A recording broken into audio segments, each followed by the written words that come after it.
So thank you very much, and for giving me the possibility to present the Carterra's technology.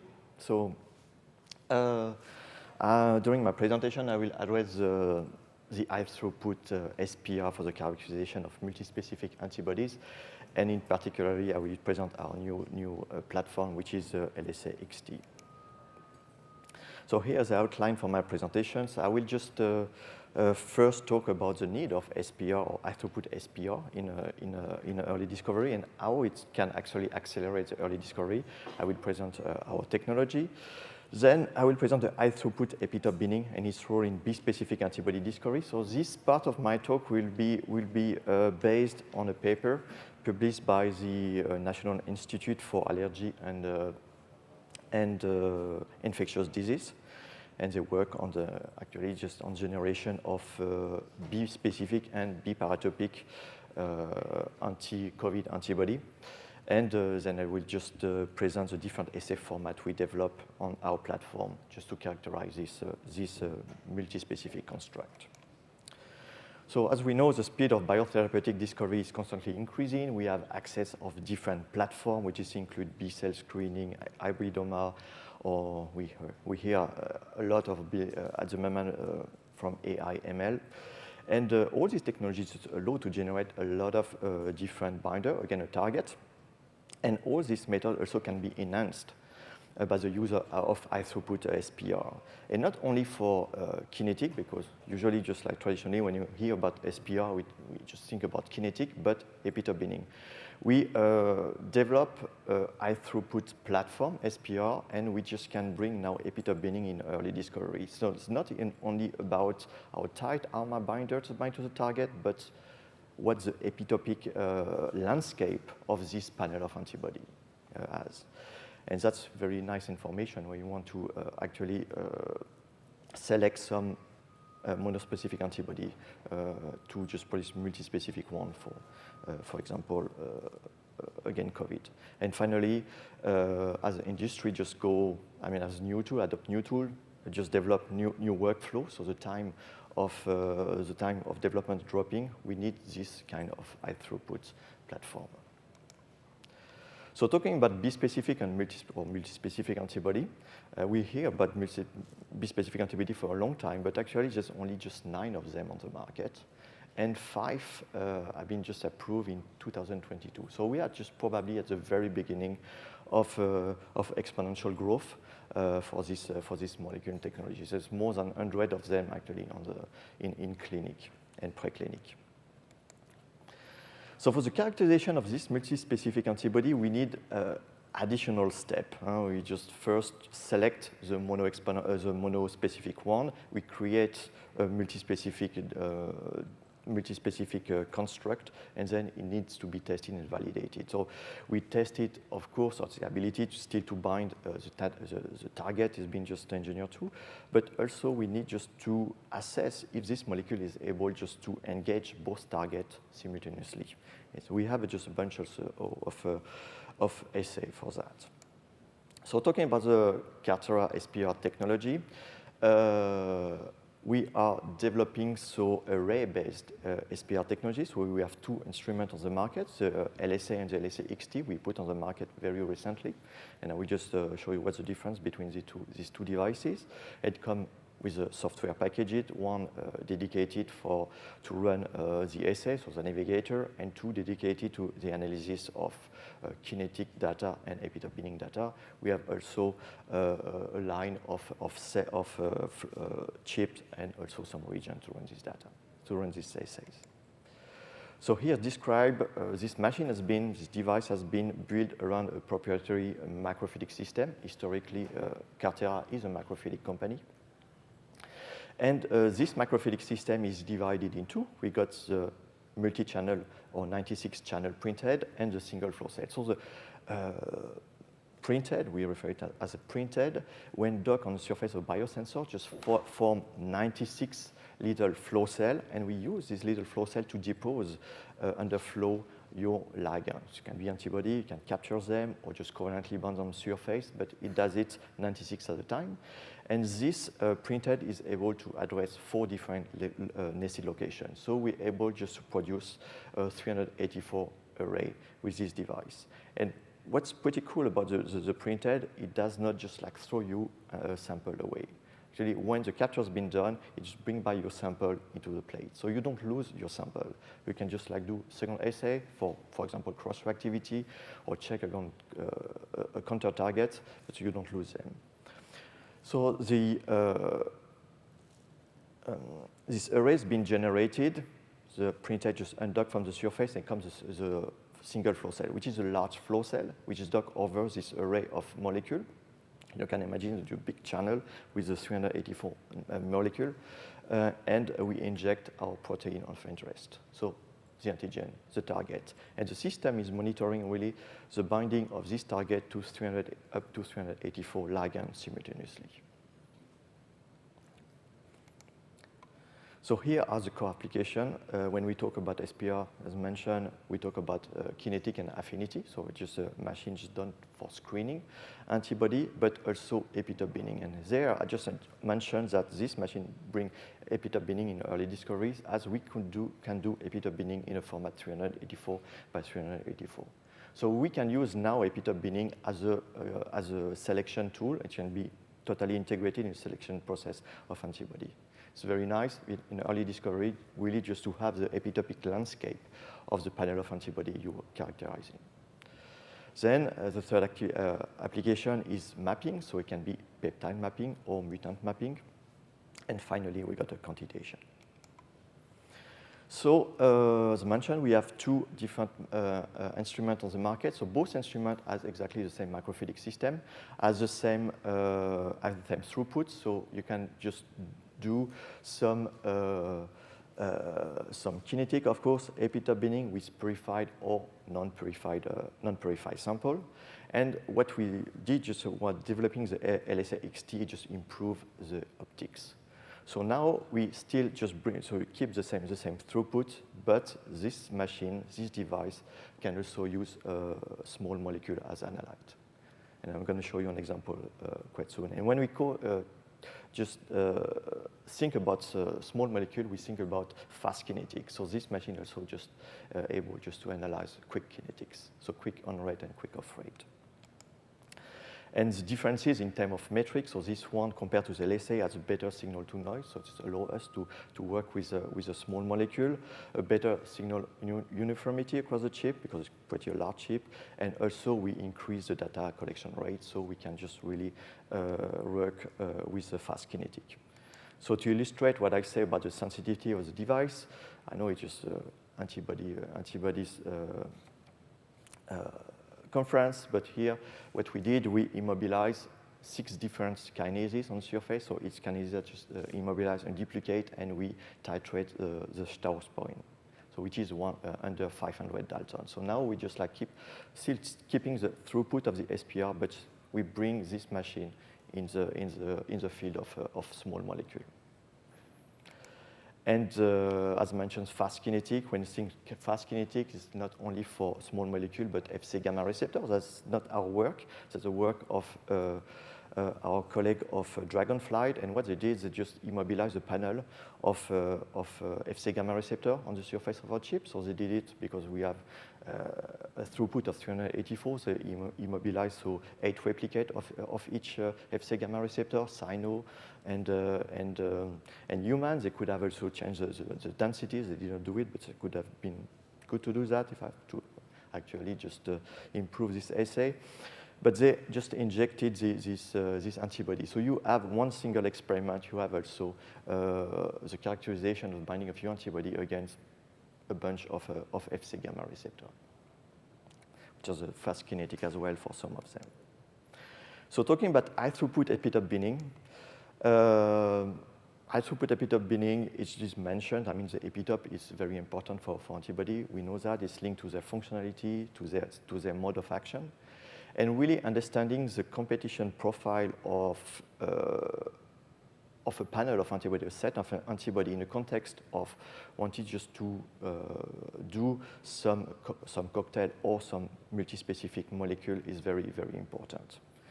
And here, so how we do this epitope binding on our machine, we can immobilize up to 384 antibodies on the surface of the chip. And we use or a classical sandwich setup or a premix setup to run this assay.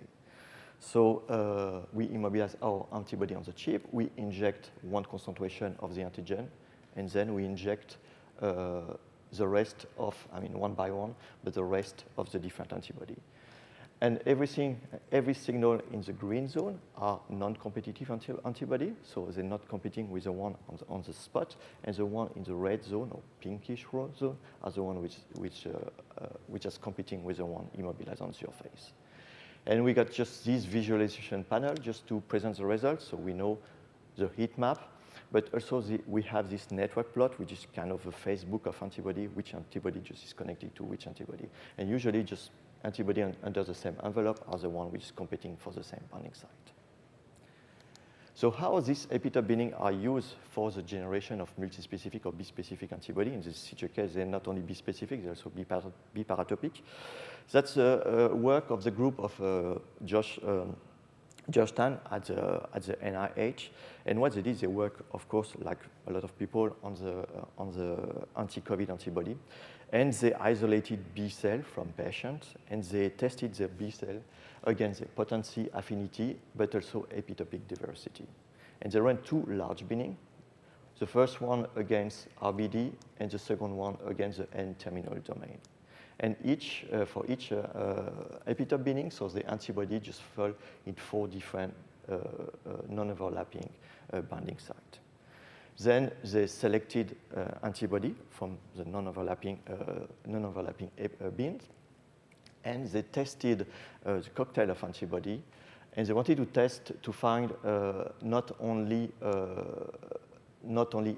potent or cocktail with a better potency, but also for mutation resistance. So they tested the cocktail of antibody against the different variants of the virus.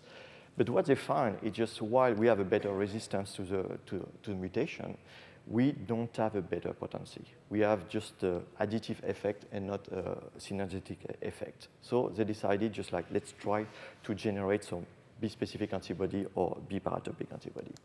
And here, so they base their format on the DVD-AG format. And what is, first, they have to demonstrate the bispecificity or the dual specificity of this molecule.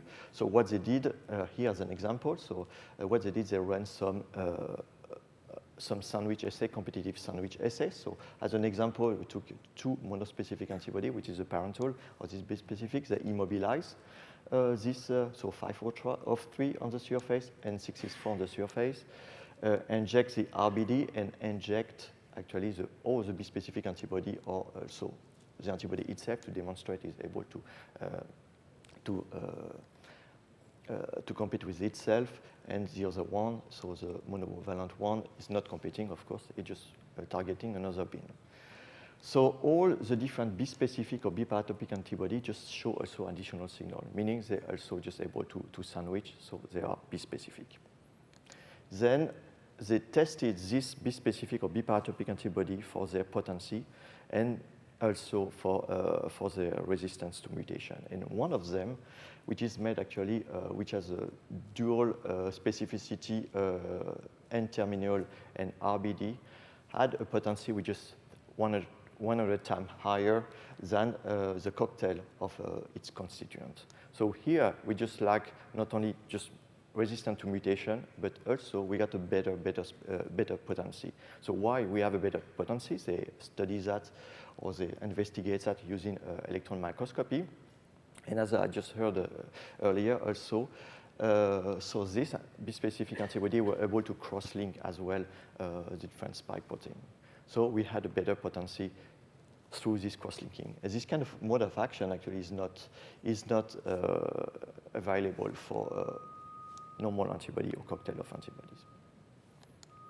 So finally, how do we just analyze this antibody, this bispecific antibody in early discovery for when you reformat your monospecific antibody in a bispecific construct? First, you want to just test if both specificity of both sides of the antibody is able just still to target the two different antigens. So Like for the monospecific one, we immobilize the antibody on surface, capture them on surface, titrate antigen 1, titrate antigen 2. So that works pretty nicely. And here, what we did, and to give you how long does it take actually just to run such a measurement on our device. So it just took us about 48 hours for full kinetic, about 384 well plates against two antigen. And we ran such an assay for some customers, so they identify also 12 sequences against antigen A, 12 sequences against antigen B, and they just developed just 144 antibodies, and they first characterize them against antigen A, antigen B. So how we do it? We first capture all these 144 antibody on the surface of the chip. So it's one single assay, and we titrate antigen A. So that takes about 8 hours. We do the same for antigen B. We just take the same sample, because the device does not just throw your sample away. We recapture your B-specific antibody and titrate antigen B. So you have that in 16 hours. You got all your set of B-specific antibody characterized. Finally, what we have to demonstrate as well, as I mentioned before, is just the ability of this B-specific construct to engage both targets simultaneously. In another just word, we want just to show the independence of target binding. And for that, we just have to do just an assay which is a bit different from the analytic, the previous one, just still capturing antibody on surface, blocking one binding site with one antigen and titrating the second one. And you can just here, you capture visually both assays just done in presence and in absence of the second antigen. And the last assay, also just to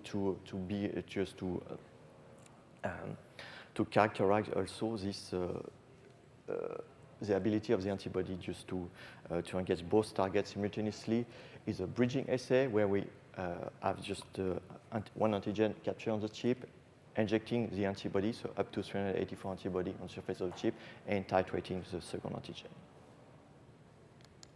So bring me to the end of my presentation. I hope I convinced you that high-throughput epitope binding and high-throughput kinetics add significant value for the characterization not only of B-specific antibody actually, but also monospecific antibody.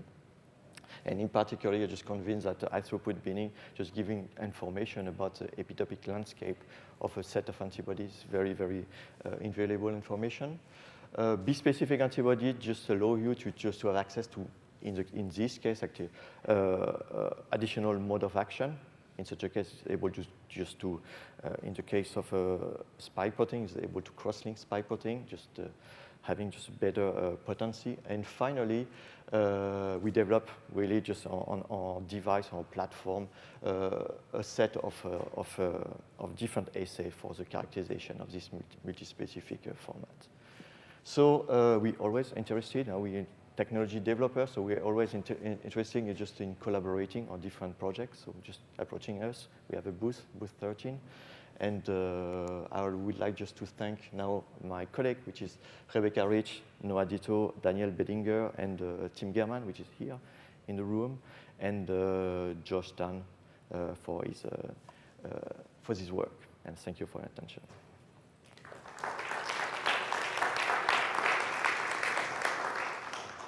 Any questions from the audience? I've got one actually. I can probably say it very loud without using the microphone. Okay. That was me told. So just to be clear, so for your 4x96 formats, so you can spot different analytes onto each individual spot. The user can do that themselves via the microfluidics, so you buy the chips that are already done. I just wasn't quite clear on that. Maybe it's just.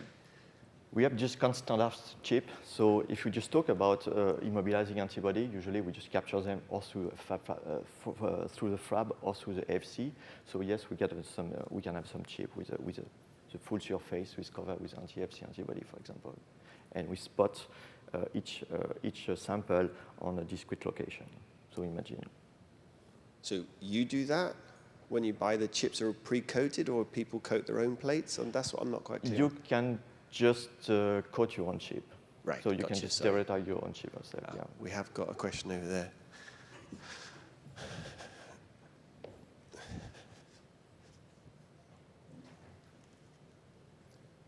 Thank you. Thank you. Ali Asli from Lonza.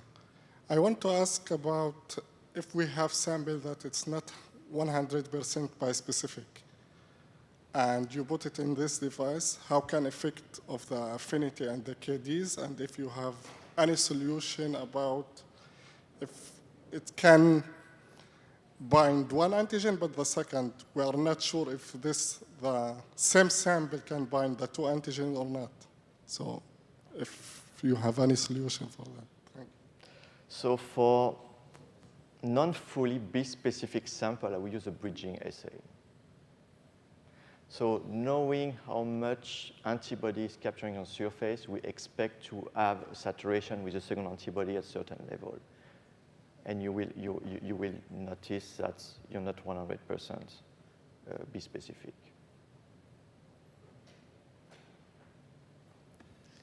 Any other But questions? it does not never happen.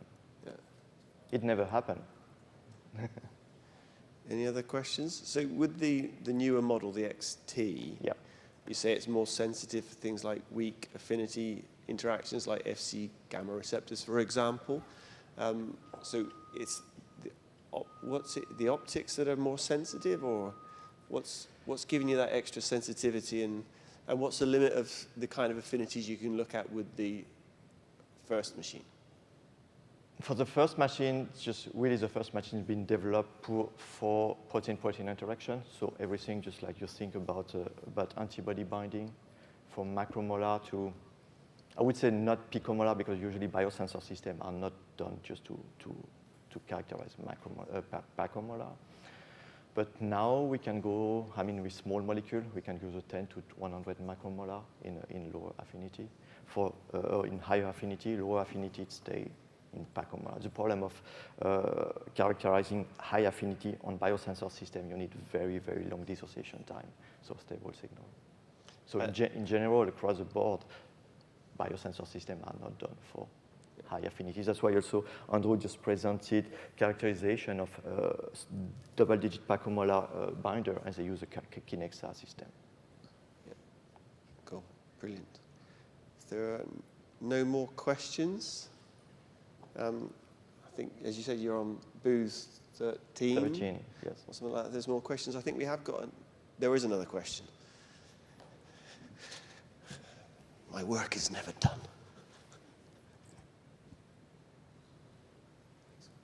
Just a question about a couple of practicalities. So with high throughput, I didn't really catch what the system does in terms of autosampler. So how many analytes and ligands can be stored in the autosampler? Is there temperature control? And the other part of the question is about the output. So obviously you do the analysis in the proprietary Carterra software, but how easy is that to export into a LIMS system or to analyze offline? Sorry, I didn't get your first question first thing. It's about the autosampler capability. So is there an autosampler where you can put analytes and ligands, and is it temperature controlled, etc.? Actually, just the system can accommodate about 1,152. So three well plates by 96 and 384 well plates. Of course, we just have always in mind just to improve this range of sample.